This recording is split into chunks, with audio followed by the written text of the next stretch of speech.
Fams, angka harapan hidup rata-rata orang Indonesia adalah usia 67 tahun. Tapi kalau di Yogyakarta, rata-rata lebih tinggi lagi, bisa mencapai 77,7 tahun. Katanya sih, salah satu penyebab orang Jogja bisa panjang umur ada di faktor makanannya. Jadi nggak cuma wilayahnya, kuliner Jogja juga istimewa, Fams. Konsumsi gudeg yang cukup tinggi ternyata punya pengaruh juga. Lewat sejumlah penelitian, gudeg ternyata memiliki kandungan serat yang bagus bagi kesehatan pencernaan. Nah, selain itu, gudeg juga mampu mengikat racun di dalam tubuh. Selain mampu panjangkan umur, kuliner gudeg juga udah berumur panjang, Fams. Usianya aja nih udah lebih dari 5 abad alias 500 tahun. Gudeg bisa dibilang dedengkotnya kuliner lokal. Biarpun bisa melintasi banyak zaman, tapi nggak semua orang nih mampu dan sabar membuat gudeg yang lezat. Nah, di sini nih salah satu hidden gems gudeg terenak se-Yogyakarta. Baru buka di tengah tahun 2020. Aneka menu legenda bisa kita jumpai nih di Gudeg Manggar Luweng Kayu. Gudeg Manggar Luweng Kayu juga diproses secara tradisional di dapur jadul nih, Fams. Karena memang tetap mempertahankan keaslian resep klasik yang otentik. Luweng kayu artinya tungku kayu. Nah, di sini segala jenis kuliner gudeg dan lauk pauknya emang dibuat pakai kayu bakar sebagai perapiannya. Jadi, wanginya lebih aromatik gitu deh. Oh iya, Fams, gudeg dan kelapa emang sulit mendua. Gudeg yang berbahan utama nangka muda biasa memakai santan kelapa kental untuk kuahnya. Tapi selain gudeg nangka, ada juga nih jenis gudeg manggar yang gak kalah legendaris. Manggar menjadi bagian dari pohon kelapa yang mungkin jarang orang tahu. Dikenal juga dengan bunga kelapa, manggar ternyata enak juga nih buat dimakan. Yang keren nih, Fams, Gudeg Manggar Yogyakarta pada tahun 2021 ditetapkan sebagai warisan budaya tak benda Indonesia oleh Kementerian Pendidikan, Kebudayaan, Riset, dan Teknologi. Di sini, Fams, gudeg manggar selalu diproduksi setiap hari. Dalam sekali produksi memakan 15 kg manggar sebagai bahan baku utama. Manggar mentah memiliki rasa asli yang sepat. Jadi untuk mengolahnya menjadi gudeg butuh proses pembuatan yang memakan waktu bahkan sampai 3 hari, Fams. Lama juga ya. Manggarnya sendiri itu ada sepanjang tahun, tapi memang ada masa-masa tertentu yang pasokannya relatif sedikit atau kurang. Karena pada misalnya musim hujan, jadi orang susah untuk naik pohon kelapa, misalnya seperti itu. Berbeda dengan gudeg nangka yang cenderung manis, gudeg manggar terasa lebih gurih, Fams. Cita rasa manisnya masih ada, tapi nggak berlebihan. Cocoklah di lidah semua suku. Apalagi dalam satu paket kemasannya, tersedia aneka jenis lauk yang nggak kalah istimewa. Ada telur, tempe, dan tahu bacem. Ada juga nih ayam kampungnya. Wah, mantep lah pastinya. Oh iya, Fams, sebagai makanan jadul, bukan berarti gudeg nggak bisa mendunia. Gudeg Manggar Luweng Kayu ini nih contohnya. Selain udah dipasarkan ke kota-kota besar se-Indonesia, pesanan rutin juga sering datang dari negara tetangga, seperti Malaysia, Singapura, dan juga Hong Kong. Dengan kemasan vakum dan frozen alias beku, gudeg manggar bisa tahan sampai berhari-hari, Fams. Lagian, asal tahu aja nih ya, makin sering gudeg dipanasin, cita rasanya bakal makin lebih nikmat. Wih, mantap!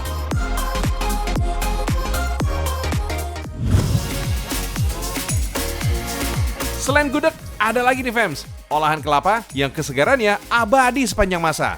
Saat udara panas menyengat, kombinasi es batu, air, sirup, serta nata de coco bikin tenggorokan berasa ada air terjunnya, Fams. Adem banget. Cita rasa yang manis dengan tekstur kenyal bikin nata de coco jadi favorit sejuta umat. Sering juga nih dikenal dengan istilah sari kelapa. Di Indonesia, nata de coco begitu mudah dijumpai. Maklum deh, memiliki pesisir sepanjang 100 ribuan kilometer, Indonesia ada di tempat kedua, negara dengan garis pantai terpanjang di dunia. Habitat asli pohon kelapa emang berada di kawasan pesisir pantai, makanya aneka olahan kelapa banyaknya melimpah ruah, termasuk nata de coco ini, Fams.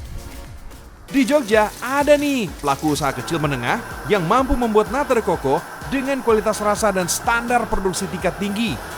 Katanya sih udah punya izin resmi nih untuk standar ekspor ke luar negeri. Wah, keren ya. Air kelapa murni menjadi bahan dasar utama dalam pembuatan nata de coco. Air kelapa yang dipakai biasanya berasal dari jenis kelapa tua, fams. Kelapa muda yang kandungan airnya lebih tinggi justru akan memperlambat proses pembentukan serat kenyalnya. Fams, nata de coco adalah produk kuliner fermentasi dengan memanfaatkan bakteri yang baik bagi tubuh. Segala bahan yang dipakai di sini harus aman bagi kesehatan tubuh kita, fams. Selain air kelapa, gula, dan cuka, bibit nata de coco juga jadi kunci komposisinya. Semuanya harus steril itu tadi. Ya, karena kalau nggak steril, kurang. Biasanya banyak gagal di situ.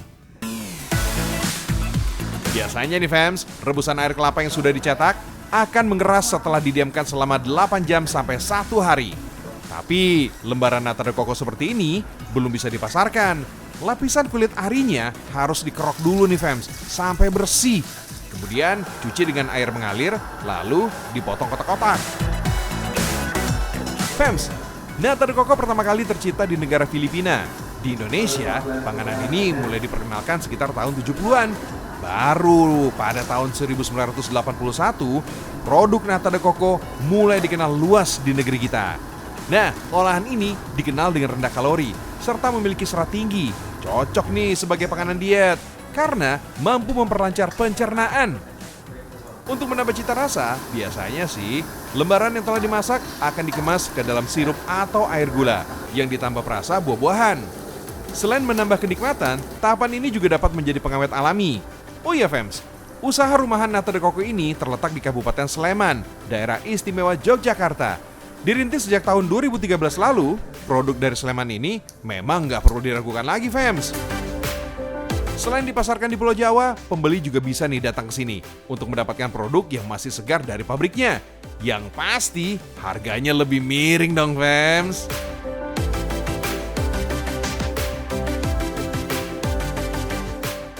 Fams, kelapa Indonesia sudah mendunia. Haha, itu sih udah nggak aneh, fams ya.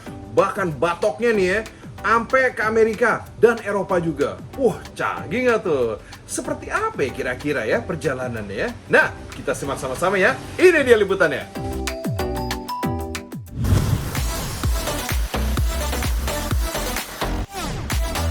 Walau berwarna hitam gelap, bahkan terkesan kotor, tapi siapa sangka fams, ternyata arang dari Indonesia udah mendunia. Karena udah jadi langganan, hampir semua negara di Timur Tengah, bahkan hingga terbang jauh sampai ke Eropa dan Amerika. Wah, keren banget gak tuh? Arang Indonesia bikin hangat seantero dunia. Fams, briket arang kualitas ekspor emang lain dengan jenis arang tradisional yang banyak beredar di pasaran dalam negeri. Selain tampilannya agak beda, secara kualitas produk, briket arang jelas lebih unggul. Briket arang yang satu ini lebih mudah menyala ketimbang arang tradisional. Secara ketahanan, briket arang kualitas ekspor juga mampu menahan panas lebih lama. Jadi panasnya lebih awet gitu. Nah, satu lagi nih, briket arang ekspor juga anti ngebul-ngebul. Jumlah asap dan abu yang diproduksi gak sebanyak arang jadul tradisional. Manfaat lainnya, bikin masakan jadi lebih wangi dan lebih cepat matang dengan panas yang merata, fams. Nah, lebih nikmat nih cita rasanya nih. Oh iya, briket arang biasa dipakai untuk kebutuhan bakar-bakaran. Bahasa kerennya sih, barbekyuan. Terutama untuk pemasaran di wilayah Amerika dan Eropa, briket arang dari negeri kita ini emang biasa dipakai buat kulineran model begini, fams. Untuk produksi arang yang satu ini, bahan dasarnya adalah jenis arang batok kelapa. Di Indonesia, tempurung atau batok kelapa emang sangat melimpah. Tadinya emang cuma dianggap limbah. Untungnya, ada kesadaran akan nilai ekonomi batok kelapa. Berkat beberapa orang yang berpikir kreatif untuk menyulapnya jadi sesuatu. Komposisi untuk membuat briket kualitas ekspor gak cuma arang batok kelapa aja, fams. Sebagai perekatnya, dibutuhkan campuran tepung kanji alias tapioka. Penggunaan material bahan food grade yang aman memang penting banget, fams. Katanya sih, itu yang jadi syarat wajib untuk menembus pasar luar negeri. Tepung dicampurkan setelah arang batok kelapa melewati proses screening dan berubah menjadi bubuk. Fams, selain dari Yogyakarta, pasokan arang batok kelapa untuk bahan baku di sini berasal dari wilayah Sulawesi dan sekitarnya. Di tempat ini, fams, bahan baku batok kelapa yang udah menjadi arang tinggal diproses saja nih, hingga menjadi sekotak briket bernilai tinggi. Oh iya, Rumah produksi briket arang ini berlokasi di wilayah Bantul, daerah istimewa Yogyakarta. Hampir setiap harinya, produksi briket arang batok kelapa nyaris nggak pernah berhenti, fams. Hasil produksi briket dari sini, 90% merupakan pesanan pasar ekspor yang dikirim ke luar negeri. Mulai dirintis sejak tahun 2012 lalu, usaha pembuatan briket arang batok kelapa diawali dengan produksi sekitar 50 kg dalam 1 bulan. Tapi itu dulu, fams. Kalau sekarang, jangan ditanya deh. Kapasitas produksinya udah hitungan ton dalam 1 hari. Wih. Untuk hari ini produksi per hari itu 4,5 ton, 4,5 ton. Pengirimannya itu per kontainer. Kontainer 20 feet kita kirim 18 ton 200-an. Kontainer 40 feet kita kirim 25 ton. Pasar itu rata-rata hampir semua ke Timur Tengah. Ke Eropa itu Jerman, Spanyol, dan ke Amerika sama Brasil. Tuh kan, kurang keren apa lagi coba? Kalau di total, pengiriman briket arang untuk pasar ekspor bisa sampai 40 ton lebih. Negara-negara Eropa dan Amerika yang memiliki musim dingin emang terkadang butuh penghangat. Kalau untuk pasar Timur Tengah, biasanya briket arang ini dipakai untuk membakar shisha. Makanya, melihat kultur budaya di luar sana, kebutuhan briket arang menjadi cukup tinggi. Oh iya, tahapan terakhir nih, pembuatan briket arang adalah pengovenan. Setelah dicetak berbentuk kubus, arang akan dipanggang selama 48 jam non-stop hingga menjadi kering total. Padat, tapi juga ringan, fams. Kalau untuk pasar lokal, briket arang ini akan dihargai sekitar Rp20.000 per kilogramnya. Nah, fams, udah dari Yogyakarta, sekarang kita mau ke Surabaya nih. Nah, ada apa di sana? Ada jajanan kelapa yang udah ada sejak zaman penjajahan dulu. Mentang-mentang di kota pahlawan ya, semua serba heroik.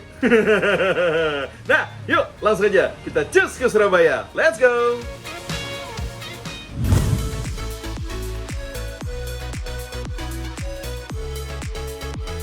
Yuk fams, sekarang kita ikut Rifki dan Sheila naik bis yang udah ngehits di kota Surabaya.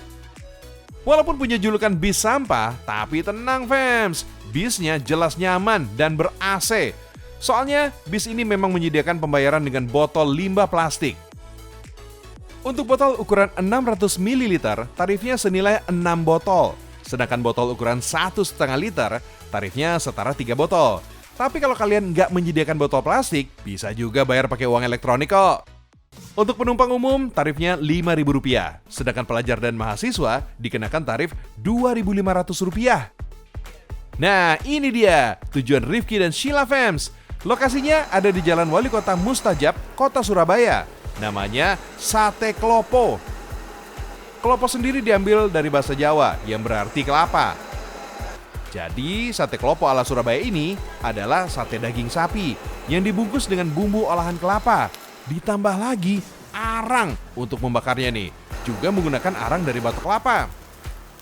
Buat arek Surabaya dan sekitarnya nih, kedai sate klopo yang ini bisa dibilang legendaris fams. Bahkan ada juga nih pelanggan di sini yang suka pesan untuk dibawa pulang ke negeri Belanda. Mantap, dibela-belain deh buat dibawa ke Belanda. Ya gimana nggak legend fams? Kedai sate ini udah dirintis sejak tahun 1945. Kalau sekarang udah masuk generasi ketiga yang mengelolanya nih. Untungnya fams, Sheila dan Rifki datangnya bukan pas jam makan siang. Kalau enggak, waduh, pasti ngantri nih. Untuk bumbu tambahannya, selain bumbu kacang, ada juga bawang merah, cabai, dan juga serundeng. Boleh juga nih idenya nih Sheila sama Rifki. Pagi-pagi kita sarapan sate kelapa. Kedai sate klopo ini dulunya hanya buka dari jam 6 pagi sampai jam 1 siang. Karena makin lama makin ngehits, jam bukanya diperpanjang sampai jam 11.30 malam. Just info aja nih fams. Di kedai sate ini gak cuma menyediakan daging sapi, tapi ada juga sate ayam yang gak kalah mantap. Tuh, seperti yang dipesan mereka nih. Untuk satu porsi sate dengan 10 tusuk, harganya Rp36.000, sedangkan lontong atau nasi putihnya sekitar Rp6.000. Nah, di balik olahan yang bikin lidah nggak tahan, pasti ada rahasianya nih fams. Ini yang bikin Sheila dan Rifki sampai nagih sama satenya. Yaitu parutan kelapa yang dicampur dengan rempah-rempah lain. Kemudian dibalurkan ke daging. Proses marinasi bumbu inilah yang bikin tekstur dagingnya jadi empuk serta punya aroma khas setelah dibakar. Dalam sehari, pengelola kedai sate Klopo bisa menghabiskan 100 kg daging sapi serta 30 kg daging ayam. Selain dagingnya, ada juga rahasia bumbu kacangnya, fams. Kacang untuk bumbunya menggunakan kacang yang berasal dari Kabupaten Tuban. Ukuran kacangnya memang lebih kecil, tapi punya rasa yang cenderung lebih manis. Dalam seminggu, stok kacang yang diperlukan bisa mencapai 2 kuintal. Maklum, namanya sate. Kalau bumbu kacangnya kurang mantap, pasti berasa nggak afdol ya, fams.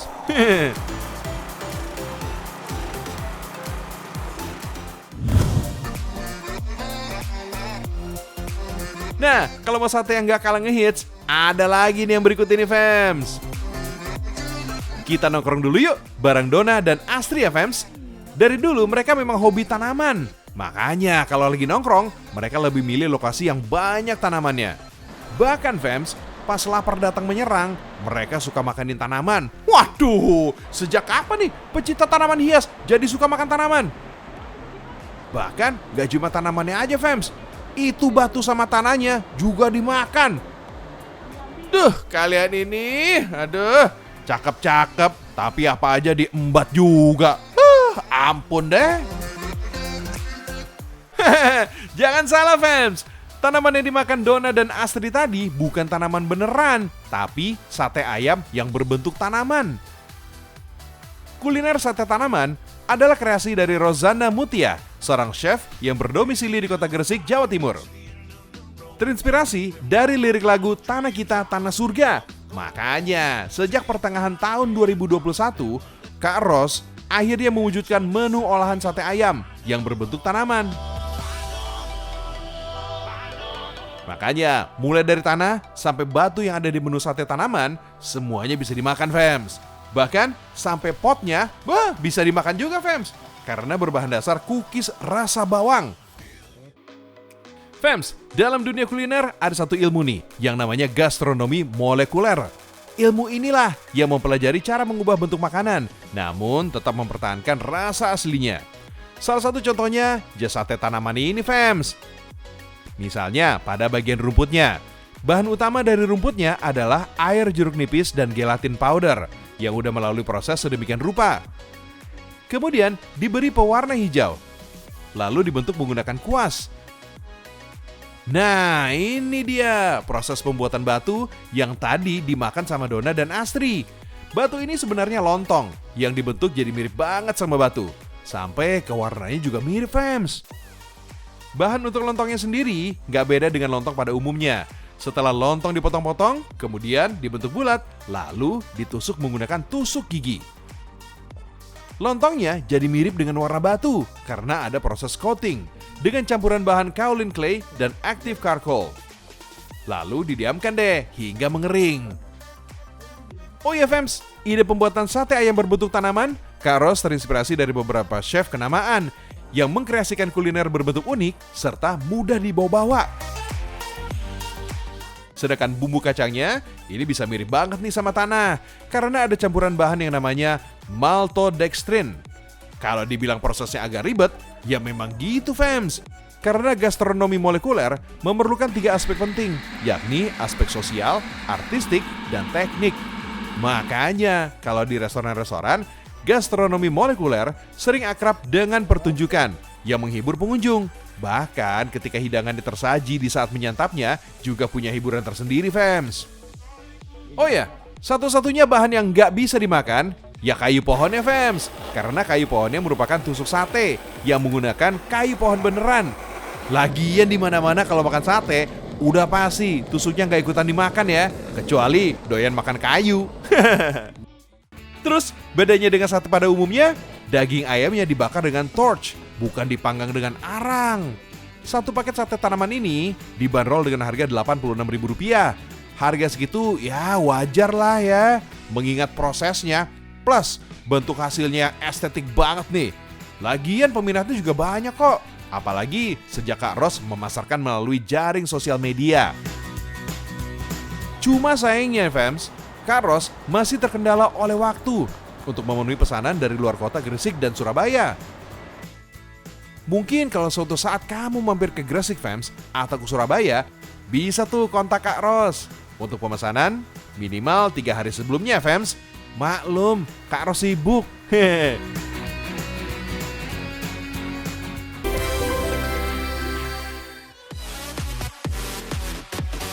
Udah jam 6 pagi nih Fams. Berarti saatnya saya Joe Ricci pamit undur diri. Saksikan terus Rekam Indonesia setiap Senin sampai Jumat hanya di channel Trans 7. Selamat beraktivitas ya.